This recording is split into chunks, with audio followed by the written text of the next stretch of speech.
Hello, lovely peoples. I am Michelle. This is my hospital bed of Vita, and you're watching One Spoon Left with Rebel Rules NYC. I want to talk about the importance and the value of mindfulness when you are having a processing disorder, delay, setback thingy. Because it's been something that has been a game changer for me.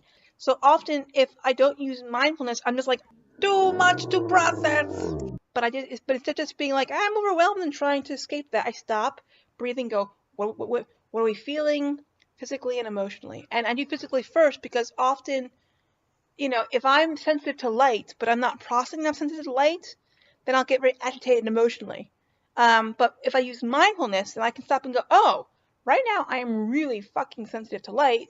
Let me close the shades. Or if I'm like really fucking sensitive to sound, I'll put these on. I'm like, oh. Turns out I'm not actually upset emotionally. I'm just overwhelmed. My sensory level. Of course, and after that, I can go, well, wait a minute. Am I also feeling sad? Well, yeah. I'm feeling emotionally frustrated because, I'm having a setback within a setback, and that's really fucking frustrating. And I've been busting my ass to get stronger, and now this. And then so I can go, okay. So then let's kind of like sit with that and acknowledge that, be like, that's totally fucking valid. Then let's also kind of maybe do some self-care. And what was happening was, because I was not able to process things in real time, or it was a really severe delay, I was stuck in this endless cycle, or in this vicious cycle of like incessant thoughts. Thoughts. And because I was not stopping to question, well, wait a minute, is this thought even true? Or like, do I even, I was just reacting constantly in a reactionary place. So like for an example, if I do have I can't find my like a pillow or something that I want to lean on, right? And I need for comfort right now, and for like physical support, but it's not where it usually is. And so my brain was sort of like, oh, someone took it, Michelle.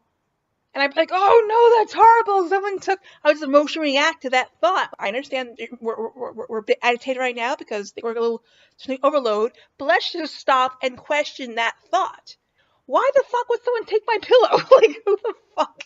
It's not made of gold, people. It's not stuck with heroin. There are no, like, top secret stuff in this pillow. Why the fuck would someone take my pillow? And what I started to do is I started to go stop and question that and go, no, that's not true. So, like, it's got to be here somewhere. Why don't we we look for it on our own, or if we can't physically do that, ask for help. It's got to be there somewhere. And lo and behold, it had fallen off the bed. So it's that kind of thing that really got me out of a place, and because I was not so in a near constant state of emotionally upset and emotionally agitated because I was just reacting. I was constantly reacting to all these kind of very negative thoughts. And then I was able to come up with certain solutions. Like, for an example, it's upsetting when I can't process faces that would otherwise be familiar to me. I am sploot enough where I'm not processing that, but still aware enough where I know I should be processing that. And what the fuck is going on? And it's been upsetting and disorienting and a bit scary, because also I'm looking at this person who's in my home. I'm like, who? I don't recognize who they are, and they're in my home. So that can be very emotionally upsetting to me. But instead of falling into those emotions, I go, okay, this is upsetting. I don't deny that this is upsetting. This is what else going on. But let's take a deep breath. And what I ended up doing was basically creating a password, if you will, for each person. So if someone comes in and I'm not totally sure who they are, I ask them, what's the password? And they say that, which essentially confirms their identity, and then I feel more calm. It does not erase what's happening, but it makes it easier to get through. And by being mindful, you have more mind space, if you will, or brain spoons, to think of solutions and little hacks that make this easier to get through. What do you think? Put your comments in the comments section, because that's what I belong. I got through the video, yay! 3 points.